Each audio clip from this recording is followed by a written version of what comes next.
पूर्व मंत्री। हमारे साथ इस समय मौजूद हैं ओम प्रकाश राजभर जी, जो कि पूर्व मंत्री रह चुके हैं। आज उनका गोरखपुर आगमन रहा और लगभग 24 घंटे लगभग मुख्यमंत्री के साथ गोरखपुर में इनका समय कटा, जिसके बाद इनके पीछे तमाम पुलिसें भी लगाई गई थी। इनको कहीं घरों से बाहर निकलने भी नहीं दिया जा रहा था। तो इनसे बात करते हैं कि क्या कुछ रहा, क्यों नहीं निकलने दिया जा रहा था आपको। देखिए, मैं आया था एक चंदन विश्वकर्मा और सौरभ विश्वकर्मा, उनके फर्जी मुकदमे फंसाकर उनको जेल में डाल दिया गया। कल तक जब माननीय योगी आदित्यनाथ जी के साथ थे, जब ये मुख्यमंत्री नहीं थे, तो योगी जी गाड़ी चलाते थे और उनको आगे गाड़ी बैठाते थे। फोटो मेरे पास है, मैं दिखा दूं अभी फोटो उसका। और जहां भी जाते थे तो उनको लेके चलते थे दोनों को। आज जब दोनों ने साथ छोड़ दिया है तो उनको फर्जी मुकदमे में फंसा करके ये जेल भेज दिए। तो अब उनके इस मुसीबत की घड़ी में, ठीक है दोनों अपराधी हैं आपकी निगाह में, पुलिस की निगाह में, तो मान लिया कि अब उनके घर उसकी माँ से, उसकी पत्नी से मिलने में क्या जाता है, किसी के दुख में शामिल होने से क्या जाता है। हो सकता है हमारे जाने से उसको कुछ सलाह मिल जाए, कोई वकील ऐसा दिमाग में हो बता दें कि उसकी जमानत हो जाए। एक तो ये काम था जिसको सरकार नहीं करने दे रही है। ये पूरे प्रदेश में हिटलरशाही अपनाई हुई है। दूसरा, हमारा आज जिलेवार हम अपने कार्यकर्ताओं से मिल रहे हैं और मिल करके जो संगठन का काम उनको दिया गया उसकी समीक्षा करते हैं और जो काम अधूरा रहता है उसको पूरा करते हैं।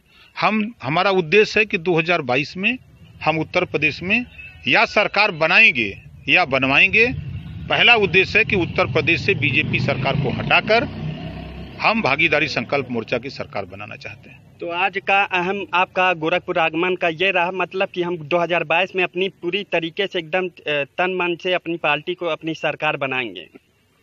आप यदि जाएंगे किसी शहर से निकल करके किसी गांव में टटोल लीजिए, खाली वहां जाकर के कह दीजिए कि मैं मीडिया से हूं और ओम प्रकाश राजभर के विषय में आपका क्या ख्याल है, उनकी लड़ाई के संबंध में आपका क्या ख्याल है, तो हमको अंदाज है कि चाहे सामान्य वर्ग हो, चाहे बैकवर्ड हो, चाहे शेड्यूल कास्ट हो, चाहे माइनॉरिटी हो, उसमें 70% 80% लोग यही कह रहे हैं, जो रिपोर्ट आ रही है हमको, कि उत्तर प्रदेश में सिंगल एक व्यक्ति है जो सदन से लेकर सड़क तक सही बात गरीब कमजोरों के लिए लड़ रहा है। सिर्फ ये चर्चा लोग कर रहे हैं।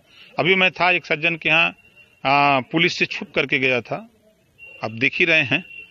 और वहां जाने के बाद करीब 40-50 विश्वकर्मा समाज के लोग मिल गए, कुछ प्रजापति चर्चा लोग थे। लोगों के जेहन में ये बात है कि सिंगल ओम प्रकाश राजभर लड़ाई लड़ रहा है। ये सरकार तो धोखा दे रही है। जैसे हम एक अभी ज्वलंत किसानों का मुद्दा उठा के देखिए, ये सरकार इतना मतलब कि जुमलेबाजी है। ये कह रही कि हमने किसानों को छूट दे दिया, अपना अनाज चाहे जहां बेचें। रोक कहां थी भैया? आज के जब इनका कानून बना है 20 तारीख के पहले किसी किसान को कहां रोक थी कि आप अपना अनाज चाहे क्रय केंद्र पे बेचो, चाहे मंडी समिति में बेचो, चाहे किसी अड़तिया के बेचो, कहीं बेचो, कोई रोक तो थी नहीं। लेकिन ये कानून बना दिए कि आप कहीं बेच सकते हो। लेकिन इसी कानून के आड़ में ये इतना किसानों के ही नहीं, पूरे देश के गरीबों के गले में फसरी लगा दिए। इन्होंने मिनिमम रेट जो गेहूं का सरकार तय करती है, उस कानून में कोई चर्चा नहीं। उस कानून में 1 साल, 2 साल, 3 साल, 4 साल, 5 साल के लिए एग्रीमेंट होगा किसान का, खाद वही देगा, बीज वही देगा, और ये अनाज पैदा जो होगा, जो इनसे बचेगा खाने से, उसी को बेचेंगे, दूसरे को नहीं बेच सकते। तीसरा इनका अहम जो है, जो आढ़त सरकार की एक पाबंदी थी कि आप इतना मिनिमम अनाज कलेक्ट करके रख सकते हैं, उसको छूट दे दिया। अब किसान का अनाज खरीद करके वो रखेगा 1500 में, जब किसान के पास नहीं रहेगा तो फिर वही 4000 में बेचेगा। इस बात को लेकर किसान आंदोलित है। लेकिन ये, अगर ये कानून सही है तो फिर सदन से ये भाग क्यों रहे हैं? बिना चर्चा के, बिना वोटिंग के, बिना बहस के आप पास कैसे कर दे रहे हो? मतलब हिटलर शाही है ये। जितना झूठा दुनिया में, हम तो सदन में कहे ये तो गोरखपुर है, दुनिया में अगर झूठ बोलने वाली पार्टी अगर कोई है तो बीजेपी है। इसका नाम भी हमने रख दिया भारतीय झूठ पार्टी। ये पार्टी है भाई। मोदी जी ने कहा हम देश बिकने नहीं देंगे, तो गरीबों ने सोचा कि सही है।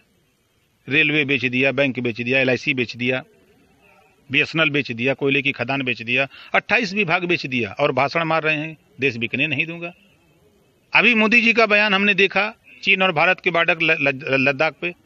मोदी जी कह रहे हैं कि हमारी सीमा में चीन घुसा नहीं, हमारी सेना कोई चीन के कब्जे में नहीं, हमारी कोई चौकी उनके कब्जे में नहीं। और रिजल्ट क्या रहा है? उन्हीं के रक्षा मंत्री लोकसभा के अंदर बयान दे रहे हैं कि 38,000 स्क्वायर फीट जमीन चीन कब्जे में कर लिया है। ये वो बयान दे रहे हैं। इन्होंने कहा था कि लाल किले पर, ये दिल्ली के रामलीला मैदान में मोदी जी ने कहा कि देश में एक भी डिटेंशन सेंटर नहीं है।